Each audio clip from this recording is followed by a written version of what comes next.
Uang kertas yang kita gunakan sehari-hari sudah lama menjadi alat tukar yang familiar bagi kita semua. Dari membeli barang kebutuhan sehari-hari di pasar, sampai transaksi besar seperti pembelian rumah. Uang kertas telah menjadi bagian dari kita selama berabad-abad. Tapi, pernahkah kalian berpikir, apa jadinya kalau uang kertas yang kita pegang selama ini berubah bentuk menjadi sesuatu yang lebih canggih dan mungkin lebih mengerikan? Yuk, sekarang kita sedang berbicara tentang CBDC atau Central Bank Digital Currency. CBDC ini bukan sekedar perubahan kecil, melainkan evolusi besar dari uang kertas menuju bentuk digital yang sepenuhnya baru. Mari kita bahas lebih dalam tentang apa itu CBDC, kenapa banyak negara yang tertarik untuk menerapkannya, dan apa dampaknya bagi kita semua. This is fake. Everybody who works for dollars, yen, pesos, rupee, this is fake. I like Bitcoin because Bitcoin is blockchain. It holds its integrity, it holds its shape. The problem with Bitcoin, this is my warning to all the crypto guys, you're messing with the federal government. So America, just this year, they're going to come out with a CBDC. The moment they go to CBDC, this, I'm not saying may drop. See, because they're going to put this thing out of business. Hai guys, gua Jeffrey. Gua adalah seorang mahasiswa, lebih tepatnya mahasiswa hukum. Kerjaan gua bergerak di bidang properti, dan hobi gua lumayan banyak sih. Dari menulis, membaca, dan gua juga suka sharing. Di channel gua ini, gua sering bahas tentang topik keuangan dari investasi, sejarah, dan bahkan sampai mindset dan tips mengelola uang. So, teman-teman yang belum subscribe, silahkan support gua dengan cara subscribe. Sebenarnya di 2 atau 3 video sebelumnya, gua juga udah pernah bahas tentang uang, tentang revolusi uang dan sejarah uang. Jadi, jangan lupa kalian cek video itu ya. Linknya gua taruh di description. Seperti biasa, video kali ini gua bagi menjadi beberapa chapter. So, pastikan kalian nonton sampai akhir ya, agar informasi yang kalian dapatkan lebih lengkap. Chapter 1, apa itu CBDC? Jadi, apa sebenarnya CBDC? CBDC atau Central Bank Digital Currency adalah mata uang digital yang dikeluarkan dan dikelola langsung oleh bank sentral suatu negara. Artinya, uang ini secara resmi diakui oleh pemerintah dan mewakili legalitas yang sama seperti uang kertas yang kita gunakan saat ini. Namun bedanya, CBDC ini tidak ada bentuk fisiknya, melainkan semuanya full digital. Tapi tunggu dulu, kalau kalian menganggap CBDC ini mirip seperti kripto, kalian salah besar. CBDC ini bukan cryptocurrency seperti Bitcoin ataupun Ethereum. Meskipun keduanya sama-sama berbentuk digital, tapi ada perbedaan besar antara CBDC dan juga cryptocurrency. Yang pertama, terpusat dan terdesentralisasi. CBDC dikendalikan dan dikelola oleh pemerintah melalui bank sentral. Artinya, setiap transaksi, setiap peredaran uang, semuanya berada di bawah kendali pemerintah. Sedangkan kripto seperti Bitcoin itu bersifat terdesentralisasi. Artinya, tidak ada satupun otoritas pusat yang bisa mengendalikan peredaran Bitcoin. Dan itu adalah salah satu alasan kenapa cryptocurrency dianggap lebih bebas dan otonom. Yang kedua, privasi. Transaksi menggunakan CBDC akan dilacak dan dicatat langsung oleh pemerintah. Ini memungkinkan pengawasan penuh terhadap setiap gerakan ekonomi yang terjadi. Sementara itu, transaksi di kripto itu jauh lebih anonim. Walaupun masih bisa dilacak dan transparan, namun tidak ada otoritas pusat yang memantau dan mengontrol secara langsung. Dengan kata lain, CBDC adalah evolusi uang kertas yang dikendalikan penuh oleh otoritas pusat. Sedangkan, cryptocurrency bergerak di dunia yang lebih otonom dan bebas dari campur tangan pemerintah. Namun, kedua jenis mata uang digital ini hadir dengan kelebihan dan kekurangannya masing-masing. Chapter 2, fakta menarik tentang CBDC. Fakta menarik pertama, CBDC udah dikembangkan di lebih dari 100 negara. Ada negara yang sudah jalan, seperti Cina contohnya, dengan yen digitalnya. Ada juga negara yang masih riset, contohnya Amerika, yang masih mempertimbangkan dolar digital. Fakta kedua, CBDC ini juga menggunakan teknologi blockchain yang sama seperti cryptocurrency. Tapi ada bedanya, seperti yang tadi gua bilang di awal. Kalau Bitcoin itu kan terdesentralisasi, sedangkan kalau CBDC itu diatur dan dicatat langsung oleh pemerintah. Dan fakta terakhir yang gak kalah menarik, CBDC bisa menggantikan sistem pembayaran tradisional seperti kartu debit, kredit, dan bahkan uang tunai. Mungkin kedepannya nanti akan ada aplikasinya ya. Nah, dengan satu aplikasi, kalian bisa transaksi apapun menggunakan CBDC. Dari beli kopi sampai beli mobil. Terus, apakah CBDC sepenting itu? Dan kenapa kita harus pakai CBDC? Berikut ini gue kasih 2 alasannya. Yang pertama itu adalah kemajuan teknologi. Dengan semakin berkembangnya teknologi, masyarakat menjadi lebih terbiasa dengan pembayaran digital. CBDC menjadi cara untuk menyederhanakan dan mempercepat transaksi. Yang kedua, kontrol ekonomi. Pemerintah dapat melacak setiap transaksi untuk memastikan bahwa ekonomi berjalan dengan baik. Tetapi ini juga membuka kemungkinan untuk meningkatkan kontrol atas kebebasan individu dalam transaksi ekonomi. Namun di balik kemudahan ini, banyak yang berpendapat bahwa CBDC dapat menjadi alat kontrol yang digunakan oleh pemerintah untuk mengawasi setiap pergerakan kita. Chapter 3, kelebihan dan kekurangan CBDC. Oke, sekarang kita masuk ke kelebihan dan kekurangan CBDC. Kenapa sih banyak negara yang tertarik menggunakan CBDC? Kita mulai dari kelebihannya. Yang pertama, transaksi cepat dan efisien.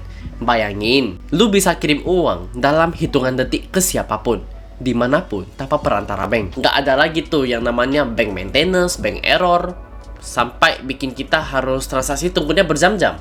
Yang kedua, pengawasan kejahatan keuangan. Karena setiap transaksi bisa dilacak, jadi pemerintah bisa lebih mudah memantau dan mencegah kejahatan seperti pencucian uang atau pendanaan terorisme.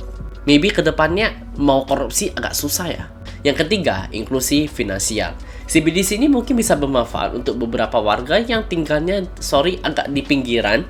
Jadi ya mereka itu kan sulit ya mau akses ke banknya. Nah, dengan adanya CBDC ini mereka hanya perlu akses internet untuk bisa transaksi. Ya sesimpel pakai Starlink, nggak harus pakai IndiHome ya kan. Jadi ya kalian bisa transaksi, yang penting ada internetnya aja sih. Yang keempat, CBDC ini spesial karena menggunakan teknologi blockchain. Jadi ya balik lagi, blockchain mulai diadaptasi ya.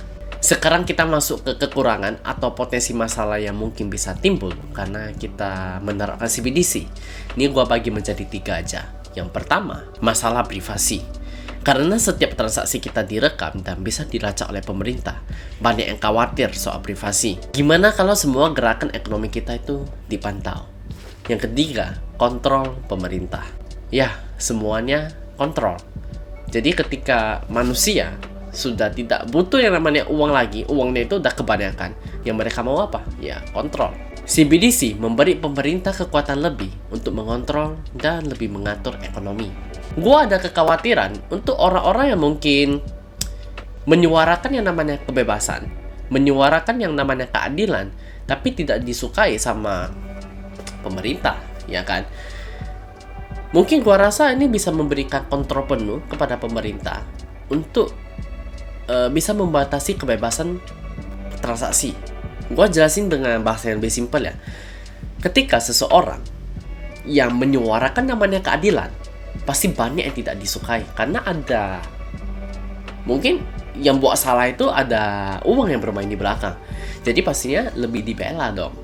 Ya kan, ketika orang ini yang menyuarakan keadilan dan tidak disukai oleh pemerintah, apakah pemerintah ini bisa mengatur, ya kan, dan bisa tiba-tiba yang namanya membatasi kebebasan dalam bertransaksi? We don't know. Jadi ya mungkin kalau misalkan buat salah ya tinggal tep gitu, uang lu habis. Sekarang juga bisa sih, karena pakai bank itu, bank bisa blokir dana lu juga, ya kan? Makanya kita bisa pakai kripto untuk safe haven. Tapi ya sekarang kalau memang semuanya diwajibkan CBDC, we don't know ke depannya, mungkin akan lebih dikontrol sih. Gua gak mau bahas terlalu jauh dan kita lanjut aja ke yang ketiga. Oke, resiko serangan cyber. Karena semuanya sistemnya digital, ada juga resiko serangan hacker yang bisa berpotensi merugikan banyak orang. Kalau sistemnya diretas, bisa-bisa ekonomi suatu negara itu kacau. Dan lu tau lah, Kominfo kita lucunya kayak gimana. Jelas-jelas di-hack, tapi ya malah disuruh untuk jangan hack. What the fuck is going on? Ini lu lihat aja lah cuplikan lucunya lah. Sayangnya mereka sudah tua. Apa maksudmu sudah tua, Patrick? Orang tua kan hebat. Mereka bijaksana dan banyak pengalamannya. Chapter 4, teori konspirasi di balik CBDC. Jadi ini adalah bagian yang sering bikin orang penasaran, yaitu teori konspirasi. Banyak orang yang bilang kalau CBDC ini sebab diciptakan oleh elit untuk mengontrol yang namanya ekonomi dunia. Jadi ini gue mau jelasin beberapa teori konspirasi dan gue akan baca di sini karena pastinya gue pakai skrip karena ini teori orang. Dan gue akan jelasin dengan sesimpel mungkin dan tidak terlihat terlalu ekstrim. Yang pertama itu adalah keterlibatan elit global. Jadi beberapa teori menyebutkan adanya keterlibatan keluarga atau kelompok elit global yang diyakini sudah lama mengendalikan sistem keuangan dunia. Mereka dianggap sebagai dalang di balik penerapan CBDC untuk memperkuat kekuasaan dan mengontrol mereka. Nama-nama seperti keluarga Rothschild misalnya sering muncul dalam teori-teori ini dan mengatakan bahwa mereka mendukung CBDC sebagai cara untuk lebih mengatur ekonomi global. Menurut teori ini, CBDC akan memungkinkan elit global untuk memonitor semua aspek kehidupan finansial kita, setiap transaksi dari kecil sampai besar, ya, dari membeli secangkir kopi sampai pembelian properti itu bisa dicatat dan juga bisa dilacak. Yang kedua, kontrol atas kebebasan ekonomi. Yang paling dikhawatirkan dari CBDC menurut beberapa orang adalah potensi kontrol penuh terhadap kebebasan ekonomi individu. Jika setiap transaksi bisa dipantau, pemerintah atau bahkan elit bisa menentukan siapa yang berpartisipasi dalam ekonomi dan siapa yang mungkin dibatasi atau bahkan diblokir. Ini seperti tadi gua bilang barusan. Dan ini ada teorinya loh. Bayangkan dengan CBDC, jika ada seseorang dianggap tidak mengikuti aturan atau terlibat dalam hal-hal yang dianggap melanggar hukum, pemerintah bisa dengan mudah memblokir akses orang tersebut dari sistem keuangan. Ini berarti kebebasan ekonomi kita benar-benar ada di tangan pemerintah atau otoritas pusat. Yang ketiga, pandangan pakar keuangan. Ya, ini dari pakar keuangan loh. Kita juga harus mendengarkan pandangan dari ekonom atau pakar keuangan. Beberapa ahli ekonomi berpendapat bahwa CBDC bisa membawa banyak manfaat seperti inklusi finansial yang lebih baik dan efisiensi dalam pembayaran. Dr. Noria Robini, seorang ekonom ternama, mengatakan bahwa CBDC bisa menjadi alat efektif untuk mengelola kebijakan moneter yang meningkatkan transparansi dalam sistem keuangan. Tetapi di sisi lain, pakar lain seperti Edward Snowden menekankan CBDC bahaya potensial dari penghapusan privasi finansial. Menurut Snowden, sistem yang mengawasi setiap transaksi bisa berbahaya karena menciptakan pengawasan massal yang berlebihan. Chapter 5, Teori konspirasi di balik CBDC. Beberapa negara sudah memulai perkembangan dan bahkan penerapan CBDC untuk menggantikan atau melengkapi mata uang fisik yang ada. Yang pertama, China. China sudah menunjukkan uji coba yen digital di berbagai kota besar. Masyarakat bisa menggunakan yen digital untuk transaksi sehari-hari. Dan ini memungkinkan pemerintah untuk mengurangi ketergantungan pada sistem pembayaran internasional yang dikuasai oleh US dollar. Jadi kalau misalnya lu ke China, ya kan, dan lu mau transaksi pakai uang kertas, lu pasti diketahui di sana, karena di sana rata-rata semuanya udah pakai kartu atau nggak pakai scan barcode. Gua nggak tahu mereka juga pakainya kripto atau apa, gua nggak tahu lah. Tapi CBDC ini memang sudah diterapkan, dan dari jauh-jauh hari mereka memang sudah banyak mengurangi penggunaan uang kertas. Yang kedua, Eropa. Bank Sentral Eropa atau ECB sedang mempertimbangkan untuk menunjukkan euro digital sebagai bagian dari upaya memperbarui sistem pembayaran di Uni Eropa. Saat ini mereka sedang mengevaluasi bagaimana euro digital ini bisa memperkuat stabilitas ekonomi di wilayah tersebut, di kawasan tersebut. Yang keempat, Amerika Serikat. Meski masih dalam tahap penelitian, Federal Reserve sedang mempelajari kemungkinan penerapan dolar digital. Tujuan utamanya adalah untuk menjaga peran dolar AS sebagai mata uang cadangan global sambil tetap bersaing di era digitalisasi. Dampak global dari penerapan CBDC ini akan sangat signifikan. Dengan adopsi luas CBDC, negara-negara lain bisa mengurangi dominasi US dollar dalam perdagangan internasional dan sistem keuangan global. Ini bisa menciptakan tatanan ekonomi baru, di mana mata uang digital nasional berperan lebih besar dalam transaksi lintas negara, sehingga mengurangi kekuatan Amerika Serikat dalam ekonomi global. Chapter 6, masa depan yang tidak bisa dihindari. Mau tidak mau, CBDC adalah masa depan yang sudah di depan mata. Pertanyaannya sekarang, bukan lagi apakah kita bisa menolaknya, tetapi bagaimana kita bisa menghadapi masa depan ini. How can we face the future? Bagaimana ketika nanti kita sudah menerapkan CBDC ini, kita tetap bisa menjaga privasi kita, menjaga kebebasan kita sebagai individu.